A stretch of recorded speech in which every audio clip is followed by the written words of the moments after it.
Alright, here we go. School. Whether you love it or hate it, there's always some funny stories to tell. And that is why I made this video. I'm just gonna tell a bunch of stories and I hope you enjoy.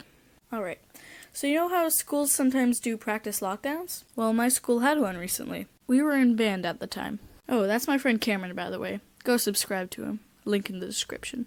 Anyway, we were about to play something when an announcement came over the speakers. We are now going into a full lockdown procedure. Please act accordingly. You know, something like that. Everyone, got up and ran to find somewhere to hide. Now, at the back of the band room, we had a little practice room with a piano and a desk. And, of course, everyone wanted to go there. We packed as many as we could in there, and then the last person shut the door. Now, since it was a lockdown, that meant the lights had to be off, meaning a group of hyper kids had to be stuck in a dark, confined space. Then my classmate Simon turned on his Apple Watch and lit up the closet so we could see. So there we were, a bunch of kids, just sitting in a dark practice room. People were being really loud, but then someone said, "Guys, shh, the murderer can hear us." I don't know why we did that, but that made everyone kind of shut up for a few seconds. So we were trying our best to be quiet, but then we heard this.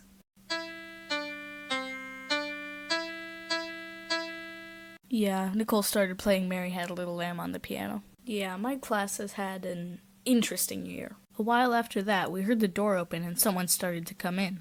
And everyone just kind of started screaming and holding the door back. But it just turned out to be our teacher checking on us. That was a fun day. Alright, on to the next story. This one's a little shorter. A couple years ago, my class was having gym out on the field. While we were running a lap around the field, someone spotted a group of geese in the middle. And everyone just kind of crowded around them trying to get a good look. I mean, we were all a bunch of 8-year-olds. We didn't really have any common sense.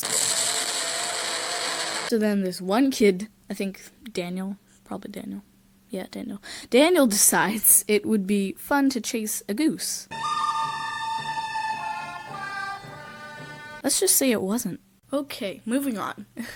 This next story takes place at my old school. I went there for around 4 years. So every Tuesday, the school would have a pizza lunch. They always set up little folding tables in the gym so we could eat. And I remember us little kids would always just stand on the tables and scream, "We want pizza," until they gave us pizza. Which, looking back on, was not the most effective strategy, because we were always served last. But I don't think we realized that because we did that every time. I also remember in grade 2 we had a set amount of playtime each day where we could, play.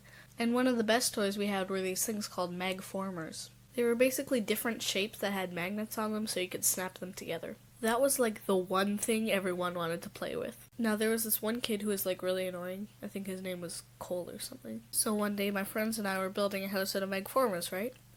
And you know what he did? He just walked over and smashed it.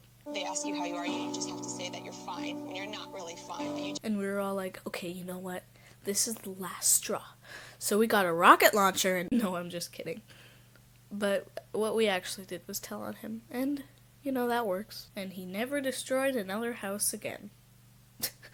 So, the final story we have today is about my friend Charlie. Hi, I'm Charlie. He's fallen down the same set of stairs 3 times in a week, raged at his computer for not getting perfect on a math quiz, and he's overall very chaotic. A few weeks ago, he dressed up as a cow with a sombrero for an assembly announcement. On the morning before the assembly, a couple people were in the classroom.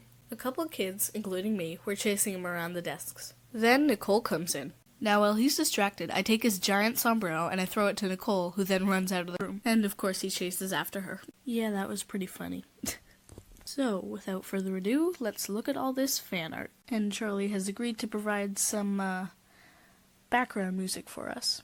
So, enjoy. Oh wait, but first, follow me on TikTok if you haven't already, and then maybe comment below if you want to see some merch soon. And with that, I give you the fan art.